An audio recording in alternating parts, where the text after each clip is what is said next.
Hey guys, what's up? This is Christopher from GizChina Germany, today with the review of the ECOO E04 Aurora Plus or E04 Plus. If you remember back some time, you will remember ECOO launching the E04 Aurora, which came with a MT6752 octa-core processor and 2 GB of RAM. Now the ECOO E04 Plus actually is the successor of this device. It replaced the 2 GB RAM model and now comes with a massive 3 GB of RAM, which is pretty insane considering the price of $189. And yes, that's exactly the same price as the 2 GB RAM version. So what else do you get here? A 5.5-inch 1080p panel, a 13 megapixel camera, a 3000 milliamps battery, and even a fingerprint sensor that's included right on the home button. And the glass actually is curved with 2.5D. And well, that makes up for a pretty promising device in my opinion. So let's have a closer look at it. As usual, we first have a look at the packaging. The ECOO E04 Plus gets delivered in this box. It's looking simple but pretty nice, I think. This wave pattern on here looks very nice. The silver ECOO logo looks pretty nice, and they also have some slogan going on this side. Everything we do makes your life easier. Well, let's see if this is actually true. With the phone you get a wall charger, a micro USB cable, and a protective film. One is already applied onto the phone, and that's about it. Nothing more inside the box. So let's have a look at the design, and as you probably know, this thing really is beautiful. It's made from plastic entirely, there's no metal going on here, but still it feels like a good quality phone and looks really stunning. In my opinion, it's one of the most beautiful, or probably even the most beautiful phablet you can get within the sub $200 price range. So let's get into details here. As you can see, the glass here is slightly curved towards the edges. This doesn't only look very nice, it also feels very nice in the hands when you swipe around here.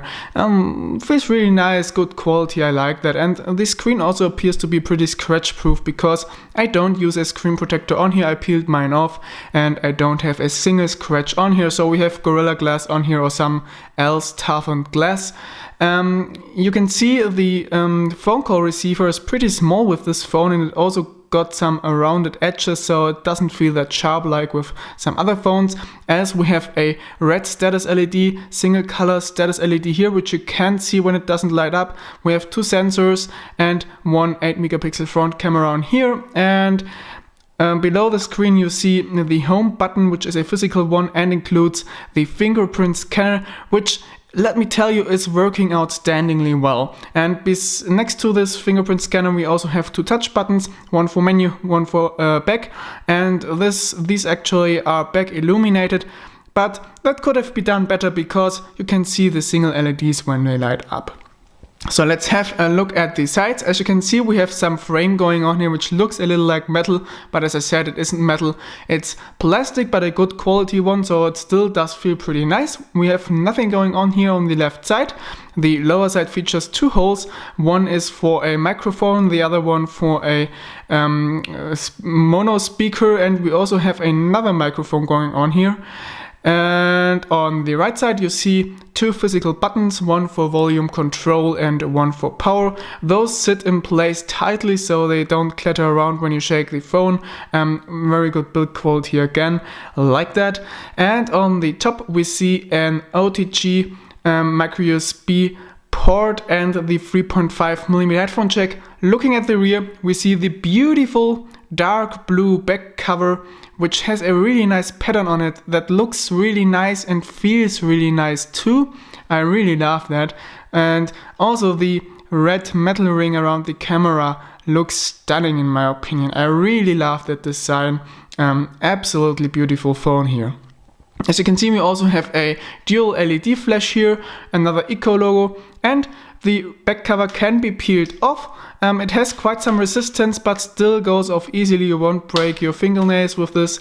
And now we are looking in the inside. This also looks pretty clean. You might believe we have LDS antennas here, but that's not true actually.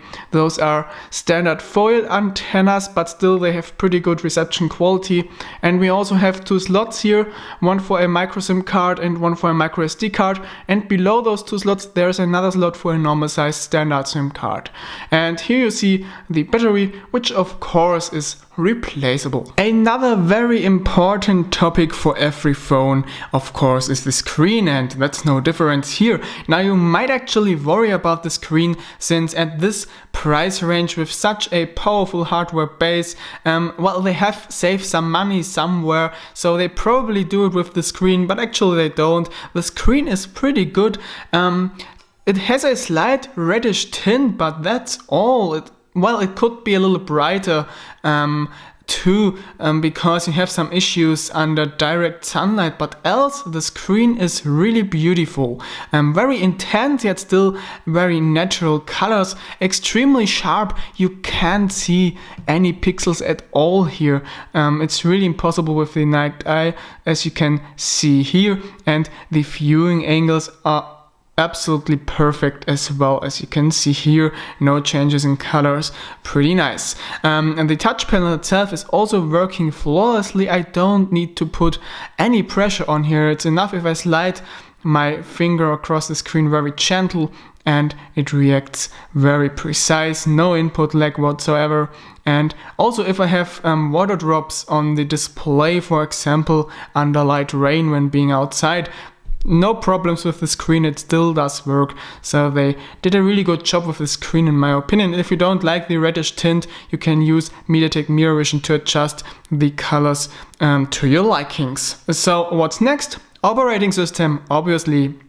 Now initially ECOO wanted to ship it with Android 5.0 Lollipop, but as with oh so many other manufacturers, they still didn't get the ROM stable, so it's still in beta state. If you want, you can flash the beta version on your phone and try it, but they still deliver it with Android 4.4.4 KitKat, and that's definitely a pro in my opinion, because better have a stable and fast running Android 4.4.4 KitKat instead of a buggy and unstable Lollipop ROM. Regarding performance, I'm absolutely satisfied with this phone. The MT752 is performing good as usual, and the system has been optimized well. The only bug I noticed here is that sometimes after a few hours of uptime, the phone starts to become a little sluggish and needs to be rebooted to run smooth again. That's a little software bug going on here, and I'm pretty sure they will fix that with a future update. They are doing regular updates. Since I got the phone, there have been 3 OTA updates, so that's not bad at all. They are doing a really good job here. And let me tell you, they also did a really good job with the software itself. It's basically a stock Android. They're just replacing the launcher with the typical iPhone launcher, which I deleted and installed Google Now Launcher instead of that. And another change they did is in the settings to the icons, which are colored. Normally they are black and white with Android 4.4.4 KitKat. So, but everything else is stock Android, yet they still threw in a few nice features. And well, I told you in the beginning, the fingerprint sensor works outstandingly well. Really good build quality, doesn't move around, it feels really good when swiping your finger across it, and it also is really precise. You don't need to put much pressure on it, you just swipe your finger across and it will unlock your phone. Let me show you that quickly. Works absolutely well. And you also see they don't use the typical software part here that we know from other Chinese phones with fingerprint sensor. They actually developed their own solution here, and it does look rather nice in my opinion. And it actually can do more than just unlock your phone. You have some nice tool going on here which allows you to scan up to 10 fingerprints into this phone, right and left-handed of course. It's not only possible to unlock your phone with your fingerprint, but you can also set specific applications that should be opened with a specific fingerprint. So I used my pointing finger now on here, scanned my fingerprint, and now I can choose which app should be opened when I unlock my handset with this finger. So let's say opening up Spotify with this finger, and let me now unlock it with this finger, and as you can see it will open up Spotify right away. And if I use my thumb it will bring me right to the home screen because this is my standard unlock fingerprint. So that's actually pretty useful, and you can also set it up like that it hides specific applications from your app drawer and they will only be shown after you identify yourself with your fingerprint. So that's pretty neat as well. They did a really good job here. Other features thrown in are gesture controls, off-screen gestures, and also a nice feature like automatically accept phone calls if you take up your phone. That's also pretty neat. I really like what they did here, pretty unusual for such a cheap phone in my opinion. Regarding audio performance of the ECOO E04 Plus, was pretty surprised as well. Initially I believed it would sound shitty, but actually that was just caused by a little setting. Let me show you that. Under audio profiles you will see BES loudness. This is usually enabled with a lot of phones. Please disable that. It will improve the quality of the internal speaker significantly. It has a slight bass playback. It is really loud and also pretty clear, so it's definitely usable for quick music enjoyment. Of course it's not high-end quality, but it's pretty usable, especially at this price range, totally acceptable. I really like the speaker inside of there. You should just stay away from 100% volume because in this case it sometimes shows a little distortions, which isn't overly nice. I also like the audio quality for the headphone jack, which is pretty much perfect in my opinion. It is very loud, very intense, well mixed, clear basses, clear treble, everything nice there, and we also don't have any background noises or something. So if you have some good headphones you really will have fun with this one. So how's it looking with reception quality? Well, initially I said that we have foil antennas on here, and that often is a little indicator for not so good reception quality, let's face it. But in this case the reception quality surprisingly is pretty much near high end, definitely way above average. No matter if 2G, 3G or 4G networks, I didn't have any problems here. Very high signal strength all the time. Reception of 800 MHz LTE networks is also possible without any problem. Wi-Fi reception quality is also very good. I don't need to constantly switch my routers when moving through the house, which I have to do with a lot of other phones, but I don't have to do that here. So pretty good. Bluetooth works just fine as well. Really like that. They really did a good job with the antennas inside of there, which of course isn't something that we see all that often with phones that offer such a good price performance ratio. So how is it with GPS? That's often a problem too, but isn't in this case as well. Look at this, did a little GPS test here, and this is perfectly showing the average reception quality for GPS networks. Got 16 satellites here and an accuracy of 1 meter with fairly high signal strength. Nothing to complain about here as well. And I also did test it with navigation apps and tracking apps and also didn't have any issues here. It always stayed on the track perfectly fine, very accurate, very fast. It really has a good reception quality for GPS networks. I can't complain about that here. Next topic, camera. Now you probably have already seen some guys complaining about the quality of the camera inside the ECOO E04 Aurora and the ECOO E04 Plus, but actually the camera performed pretty outstanding from my review sample here. Now I'm not entirely sure why, but I believe that those complaining about picture quality have set the resolution to 16 megapixels, which you can do, but I believe the camera inside of there doesn't feature a 16 megapixel sensor. That's rather an interpolated value. The real resolution of the sensor inside of there probably is 13 megapixels, and that's why I switched down to 13 megapixels while doing my test shots. And with 13 megapixel settings this camera really was amazing for the price. Very good colors, crisp and sharp pictures, amazing amazing HDR performance, very good and fast focus, quick shutter times. What else do you want? Pictures simply look stunning, as you can see here on the sample images. I really had a lot of fun with this camera, and even the LED flash is working perfectly well.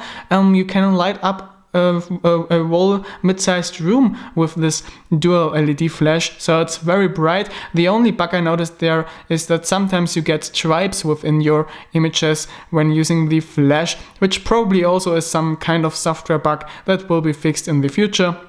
Regarding videos, also nothing to complain about. They look pretty good. Also audio quality is very good. The only thing I have to complain about here is that you sometimes hear the focus working, which isn't all that nice in my opinion. The front camera is pretty good as well. It's not high-end performing, but it should be okay for those of you taking selfies and not need the perfect picture quality with these. And obviously, if it is good for selfies, it is for video telephony and chats as well. So that's for the camera. Really satisfied here. And now let's talk about battery. And unfortunately, ECOO screwed it up here. The phone basically is extremely good for the price. We have a great screen, great reception quality, good performance, great camera, a well-working fingerprint scanner. I mean, that's an outstanding performance for 189 bucks. You really get a lot of phone for your money here. But they lied about battery capacity. Once again, Chinese are doing that a lot recently. It got better in the end of 2014, but now they're really starting their little games again. Instead of the promised 3000 milliamps, we have a 2000 to 2300 milliamps battery going on here. It's somewhere in between that value, and that really is disappointing and leaves a very bitter aftertaste in my opinion with this otherwise very good phone, and that's really sad.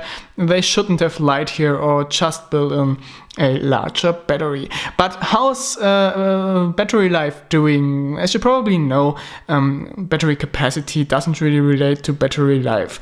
There are a lot of other factors that play in here, like optimization of the software, optimization of the hardware parts, a lot of stuff going on here, and ECOO still did good with this one. You get a screen on time of around 5 to 6 hours with mediocre screen brightness and usage, and I think that's not bad at all.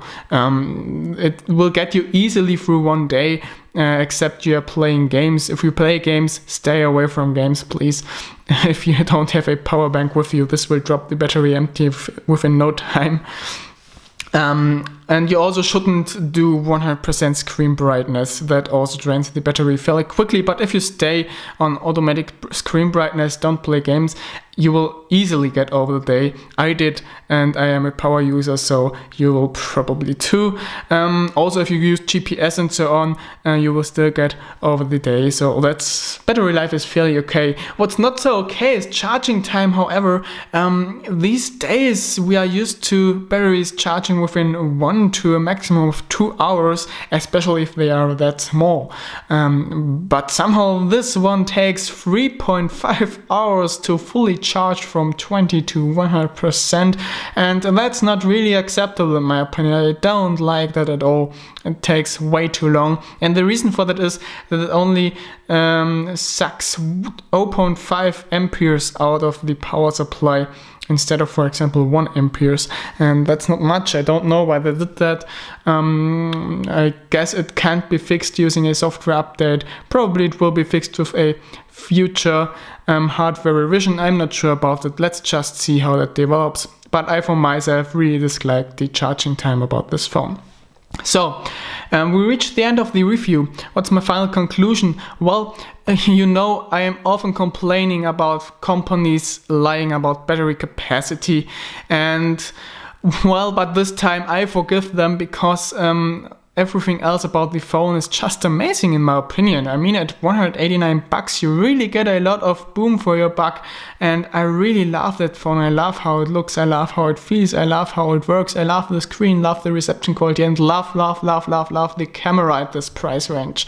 So still despite the little lie with the battery or the big lie with the battery, I still can recommend this phone because battery life actually is still acceptable. And at $189, let's face it, you can't do much wrong here. So as I said, I can recommend the ECOO E04 Plus. You really get a nice, a lot of tech for your money here. And well, I think it's one of the best phablets or low-cost phablets around right now. So if you want to buy it, I purchased mine at geekbuying.com. I will link the written review below in the video description. Follow the link, you will find a coupon code on the bottom of the review there, which will bring the price down to $181, which makes the deal even sweeter. So if you want to get it, give it a shot. And well, thanks for watching the review. I hope you enjoyed it. If there are any questions left, please drop them down in the comments. I will try to answer them as fast as possible. And well, you will now receive a quick performance demo of this handset, and I say bye bye, over and out.